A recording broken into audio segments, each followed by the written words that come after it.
जो बुरा है उसको हटा दीजिए। यही तो कहा, केवल इतना करने से आप अच्छे बनेंगे कि नहीं? बने। आपके माता पिता का नाम होगा कि नहीं? हमारा देश अच्छा बनेगा कि नहीं बनेगा?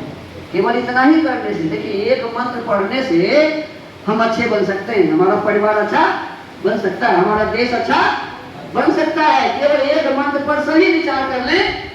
40 कितना, ये करो 40 करो, इतने लोग यदि एक साथ विचार करते हैं तो हमारा पूरा देश अच्छा बन जाएगा। एक मंत्र से उस जमाने में पढ़ाई होते थे 20,416 मंत्र, इसीलिए लोग बहुत अच्छे बन जाते थे और इसीलिए उनको कहा जाता था आर्य, और वो जाना करते थे उसी देश का नाम था आर्यवर्त। दुर्भाग्य हमारा हुआ कि हमारे ऊपर बहुत दिनों से बहुत सारे लोगों ने आक्रमण किया, हमारे धन को लूटा, सोने चांदी पता नहीं क्या क्या लूटा, और लूटने के साथ साथ हमारे विश्वविद्यालय में आग लगा दिया, और वो आग 6 महीने तक हमारे पुस्तकालय को जलाता रहा। पढ़े कि नहीं आप लोग?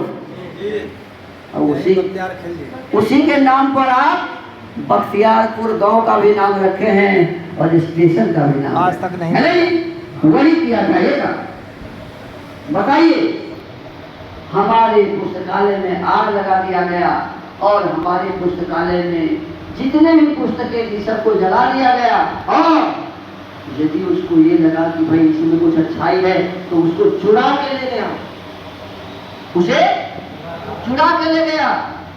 आप खोजने से भी आपको वेद कहीं नहीं मिलता, ऐसी परिस्थिति बन गई, और इसीलिए वेद की पढ़ाई खत्म हो गई, और वेद की पढ़ाई के स्थान पर आपको सिखाने लगा कि वेद तो गडेरियों का गीत है। क्या कहने लगा? वेद गडेरियों का गीत है। वेद में लिखा है कि आदमी को और पशु को काट के हवन में डालो, ऐसा पढ़ाया जाता है। वेद में कोई भी अच्छी बात नहीं है, ऐसा पढ़ाया जाने लगा। हमको आपको घृणा हो गई, पढ़े नहीं है, और लोगों को समझाने लगे वेद कोई अच्छा है, वेद में ऐसा है तो वो ऐसा कहना शुरू कर दिया जैसा उन्होंने कहा था, और इसी हिसाब से हमारे आपके संस्कार खराब होते गए। अंत में एक महर्षि अपने देश में आए जिनका नाम था महर्षि दयानंद, महर्षि दयानंद सरस्वती। महर्षि दयानंद सरस्वती जी जब यहाँ आए 1824 में 12 फरवरी को उनका जन्म टंकारा में हुआ, गुजरात में। और जब वो यहाँ आए, धीरे धीरे बढ़े, पढ़ाई शुरू की, तो उनके मन में ये हुआ कि वेद हमारा तो बहुत बड़ा साधन था, यहाँ के लोग वेद पढ़ के ही आर्य बनते थे, वो वेद कहाँ है? तो खोजना शुरू किया तो कहीं से उन्हें नहीं मिला। जर्मनी में पता चला कि मैक्स मूलर के पास ये सभी वेद है। जर्मनी से उन्होंने चारों वेदों की प्रति मंगाई और सबको पढ़ा। पढ़ने के बाद देखा कि इसमें तो कोई बुराई नहीं है। जोर जोर से चिल्ला के बोला, अरे भारतवासियों सुनो, वेद में कोई भी बुराई नहीं है, तुम्हें झूठा पढ़ाया जा रहा है, तुम्हें गलत सिखाया जा रहा है, तुम स्वयं वेद पढ़ो। वेद सब सत्य विद्याओं का पुस्तक है। क्या कहा? वेद सब सत्य विद्याओं का पुस्तक है, इसीलिए वेदों की ओर बैक टू वेदास। किसने कहा? अब आप परीक्षा देंगे ना, यूपीएससी बीपीएससी परीक्षा देंगे तो उसमें पूछा जाएगा वेदों की ओर लौटो, किसने कहा? तो लिखना ही यही पड़ेगा। दयानंद उन्होंने एक पुस्तक लिखी है, पुस्तक नहीं लाया, उन्होंने एक पुस्तक लिखी है, देखिए, ये है सत्यार्थ प्रकाश। क्या है जी?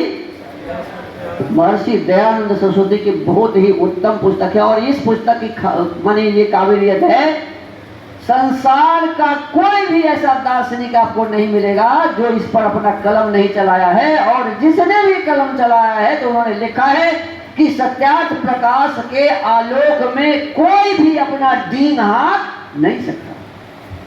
सत्यार्थ प्रकाश के आलोक में कोई भी अपने धर्म का दीन नहीं आ सकता।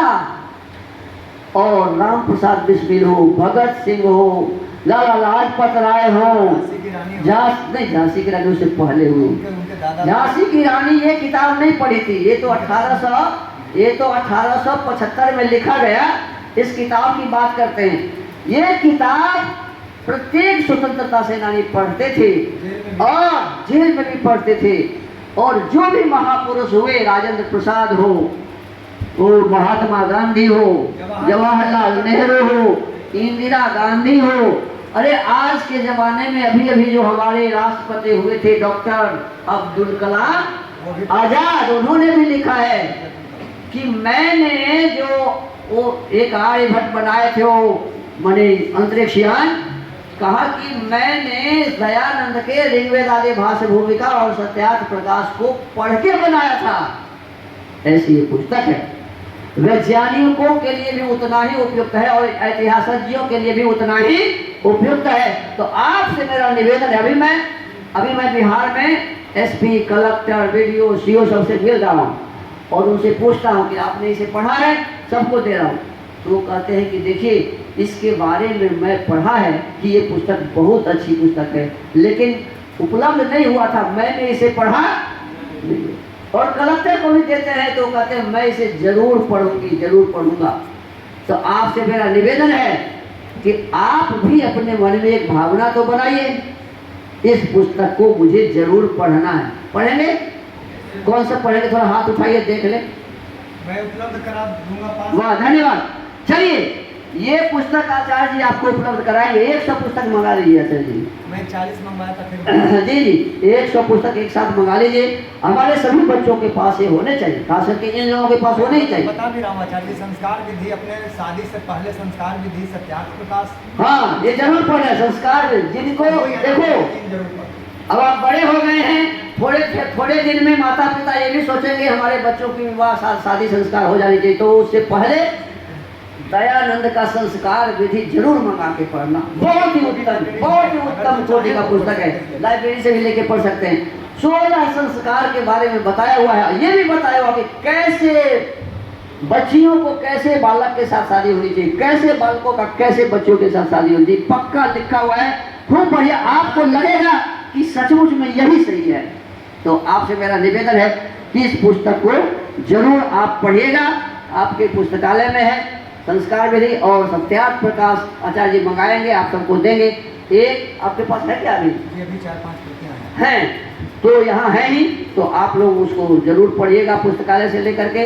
मुझे अच्छा लगेगा यदि आप, वेद भी है जो वेद पढ़ना हाँ, चाहिए, लेकिन जो एक पन्ना ही पढ़ो आप, लेकिन पढ़ो डेली, जो पढ़ाई बाधित मत। देखिए, यदि आप चाहें तो प्रतिदिन इसमें से एक पृष्ठ पढ़ सकते हैं। प्रतिदिन एक पृष्ठ पढ़ने में कितना समय लगेगा? 10 मिनट। और एक वेद का मंत्र पढ़ने में कितना समय लगेगा? 5-7 मिनट, 10 मिनट। यदि 10-20 मिनट एक किताब में लगा दिया जाए तो इतना तो हम लोग खर्चा करते रहते समय, है कि नहीं? और इतना करने से हम अपने जीवन में ही 20,416 मंत्र पढ़ सकते हैं। एक पृष्ठ यदि पढ़ें तो साल में इस किताब को खत्म कर सकते हैं। तो आपसे मेरा निवेदन है कि आप इसे जरूर पढ़ने का संकल्प लें, पढ़ें, आपका जीवन अच्छा बनेगा। और आपसे ही हमारा समाज है, आपसे ही हमारा ये देश है। आप बढ़िया से बढ़िया बने, यही सुंदर भाव के साथ मैं आज